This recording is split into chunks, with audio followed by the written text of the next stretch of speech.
বিচারের জন্য আলাদা ট্রাইব্যুনাল গঠন করতে হবে। 4, সংশ্লিষ্ট অংশীজনের মতামতের ভিত্তিতে ধর্ষণ ও নারী নিপীড়ন প্রতিরোধের আইনসমূহে প্রয়োজনীয় যৌক্তিক সংযোজন, বিয়োজন ও সংশোধন করতে হবে। 4-1, নারী ও শিশু নির্যাতন দমন আইন 2000-এর ধর্ষণের সংজ্ঞা পরিবর্তন করে ধর্ষণের শিকার ব্যক্তি, লিঙ্গ, যৌনতা, ধর্ম, বর্ণ, জাতি, জাতীয়তা, প্রতিবন্ধিতা ও বয়স নির্বিশেষে সকলের ন্যায় বিচারের অভিগম্যতা নিশ্চিত করতে হবে। 4-1, অপরাধী বা ভুক্তভোগীর জেন্ডার নির্বিশেষে সকল ধরনের পেনিট্রেশনকে ধর্ষণের অন্তর্ভুক্ত করতে হবে। 4-2, যোনি, মলদ্বার বা যৌনাঙ্গের মুখে, ভিতরে বা বাইরে আবার আপনি কিন্তু ডিস্টার্ব দিচ্ছেন। শরীরের সামনে দেখেন আমার পুরুষাঙ্গ কিংবা অন্য কোনো বস্তুর প্রতিস্থাপনকে পেনিট্রেশন হিসেবে গণ্য করতে হবে। কোটি মানুষের আস্থার ভালোবাসায় 11 বারের মতো দেশের 1 নম্বর রেফ্রিজারেটর ব্র্যান্ড ওয়ালটন।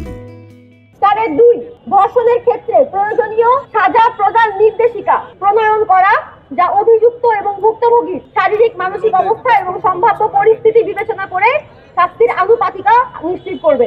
4-3, ধর্ষকের সাথে ভুক্তভোগীর বিয়ে রাষ্ট্রীয়ভাবে অবৈধ ঘোষণা করতে হবে। 4-4, বৈবাহিক বা এই ধরনের সম্পর্কে ধর্ষণের ক্ষেত্রে আদালতের অনুমতিক্রমে ভুক্তভোগীর পাস্ট সেক্সুয়াল হিস্টোরি জিজ্ঞাসা করার ক্ষেত্রে কেবল নারী বিচারকরা থাকতে পারবেন এবং তা ক্লোজ ডোরের মধ্যে জিজ্ঞাসা করা হবে, এর নিশ্চয়তা দিতে হবে। 5, যৌন হয়রানি প্রতিরোধে প্রয়োজনীয় প্রাতিষ্ঠানিক সংস্কারের পদক্ষেপ গ্রহণ করতে হবে। 5-1, শিক্ষা প্রতিষ্ঠান ও কর্মক্ষেত্রে যৌন হয়রানি প্রতিরোধে হাইকোর্টের নীতিমালার গণতান্ত্রিক সংস্কার সাধন করে সকল শিক্ষা প্রতিষ্ঠান ও কর্মক্ষেত্রের জন্য যৌন নিপীড়ন বিরোধী সেল গঠন আইন করে বাধ্যতামূলক করতে হবে।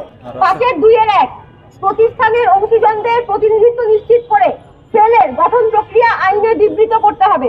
5-2-2, সেলের কার্য প্রক্রিয়া স্বচ্ছ এবং অভিযুক্ত বা অভিযোগকারী যে কোনো ধরনের ক্ষমতা প্রয়োগের আওতামুক্ত রাখতে হবে। এটি নিশ্চিত করতে সেলকে প্রয়োজনীয় ক্ষমতা প্রদান এবং একই সাথে সেলের জবাবদিহিতা নিশ্চিতের বন্দোবস্ত করতে হবে। 5-2, বিচার ও আইন ব্যবস্থার সাথে সংশ্লিষ্ট সকলে জেন্ডার সংবেদনশীলতার প্রশিক্ষণ নিশ্চিত করতে হবে। 5-3, প্রাথমিক থেকে উচ্চ মাধ্যমিক পর্যায়ের পাঠ্যক্রমে জেন্ডার সংবেদনশীলতার পাঠ অন্তর্ভুক্ত করতে হবে। 5-4, সম্মতি ও পছন্দের পরিষ্কার ধারণা দেয়, লিঙ্গভিত্তিক সহিংসতা প্রতিরোধের তথ্য ও জ্ঞান প্রদান করে এমন পাঠ পাঠ্যক্রমে অন্তর্ভুক্ত করতে হবে। 6, ধর্ষণের মামলা নেওয়া নিয়ে যে থানাগত জটিলতা তা দূর করতে হবে। বিশেষ আইন অথবা বিশেষ সেলের অধিকার বলে ধর্ষণের অভিযোগ যে কোনো থানা গ্রহণ করবে এবং কার্যকর ব্যবস্থা গ্রহণ করবে। 7, ভুক্তভোগী ও সাক্ষীকে সকল প্রকার সুরক্ষা প্রদানের জন্য 2011 সালে পর্যালোচিত সাক্ষী সুরক্ষা আইন পুনরায় পর্যালোচনা ও প্রয়োগ করতে হবে। 8, চট্টগ্রাম বিশ্ববিদ্যালয়ের নারী শিক্ষার্থীদের হেনস্থা, স্লাট শেমিং এবং বরখাস্তের ঘটনা পূর্ণ তদন্ত করে অপরাধীদের শাস্তির আওতায় আনতে হবে এবং ভবিষ্যতে এই ধরনের যে কোনো ঘটনায় দায়িত্বপ্রাপ্ত যে কোনো প্রতিষ্ঠানের দায়িত্বপ্রাপ্ত কর্তৃপক্ষ স্লাট শেমিং করলে তাকে দায়িত্ব থেকে অব্যাহতি দিতে হবে। 9, বিশ্ববিদ্যালয় সহ সকল শিক্ষা প্রতিষ্ঠান, কর্ম প্রতিষ্ঠান এবং অন্যান্য সকল প্রতিষ্ঠানে শিক্ষার্থী ও শিক্ষক সমন্বয়ে স্বাধীন যৌন নিপীড়ন বিরোধী সেল কার্যকর করতে হবে। স্বাধীন যৌন নিপীড়ন বিরোধী সেল কার্যকর করতে হবে। সেলে আবশ্যিক নারী সদস্য থাকবে।